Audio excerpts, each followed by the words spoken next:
ada pertanyaan. Sebenarnya pertanyaan ini disampaikan sudah sama kami lewat SMS, dan insyaallah rasanya tidak salah sudah kami jawab. Ini nanya lagi, mungkin pengen orang lain melok tahu. Wallahu alam. Assalamualaikum. Afwan, izin nanya, kalau nak milih pengurus masjid apakah harus dari zuriat keluarga yang punya masjid? Apa harus kesepakatan warga sekitar masjid? Nyingok sikon. Ya. Zuriat itu memang dia paling berhak untuk bertanggung jawab ngurus masjid.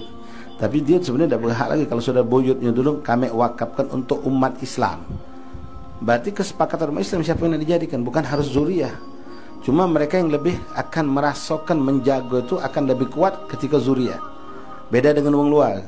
Peninggalan Habib kami, peninggalan buyut kami, peninggalan yai kami, kita sebagai keturunan ini akan lebih memakmurkan, lebih semangat ketimbang orang lain, akan lebih semangat menjaganya ketimbang orang lain. Di situ akan muncul. Walaupun secara hukum ketika sudah wakaf untuk umat Islam, maka mereka tidak boleh menghalangi orang lain untuk jadi pengurus sebetulnya. Cuma yang ada kenyataan seperti tadi. Kenapa? Mereka seakan-akan lebih berhak untuk dijadikan pengurus karena adanya naluri, ngerasa masih memiliki, walaupun mereka harus paham bukan milik mereka lagi sudah. Nyagonyo ada, pokoknya kita perhatian akan lebih ketika memang punya nenek moyang kita. Nah, kalau memang mereka ada keturunan tadi dan mereka memang orang-orang yang mampu untuk menjalankan, menjadi petugas masjid, ngurus masjid, ngerapikan, menjaga, memakmurkan, bahkan memperbaiki kekurangan yang ada, maka mereka kita pilih, tidak apa-apa. Tapi kalau mereka tidak mampu, haram hukumnya kalau mereka melarang orang lain untuk menjadi pengurus. Apalagi maaf, na'udzubillah, kalau seandainya dikomersilkan, zuriat nggak berhak untuk menikmati duit celengan, dak kati ceritanya. Bahkan kalau pacak nambahi isi celengan. Ya, ini duit kami berhak, ini punya duit kami. Lain cerita kalau ada wasiat. Ya, ada wasiat dari buyutnya, meninggalkan celengan, ini celengan isikanlah wahai umat untuk anak keturunan aku. Silakan sebenarnya ngisi, dak ngisi sudah. Memang punya anak keturunan dia.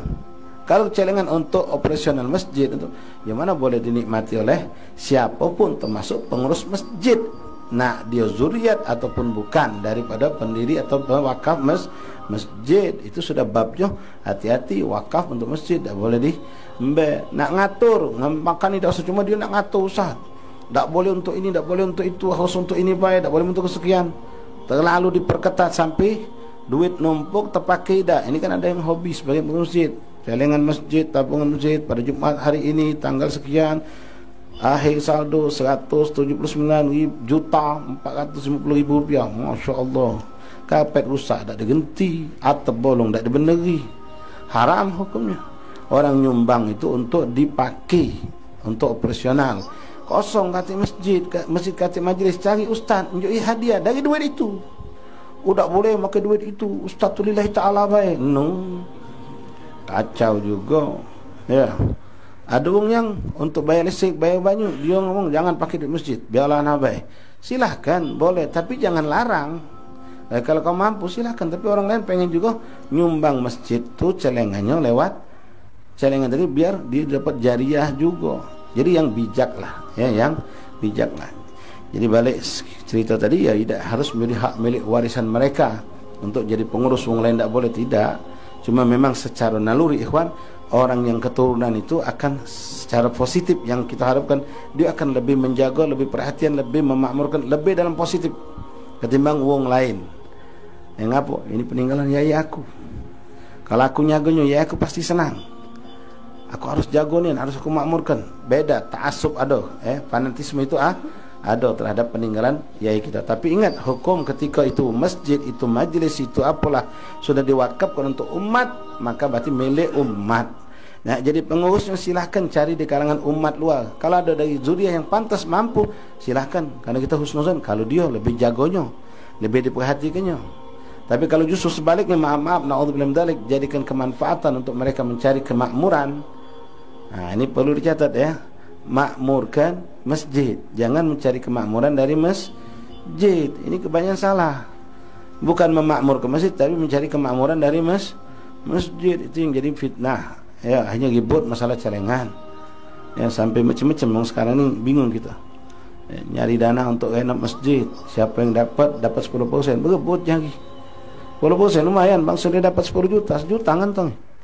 Nah ini seperti ini tidak boleh sebenarnya, sampai berlebihan. Boleh memang orang yang mencarikan dana itu dapat upah dinjuk, tapi jangan besak-besak gini. Loncot di dia bayar habis. Yang nyumbang belum tentu senang.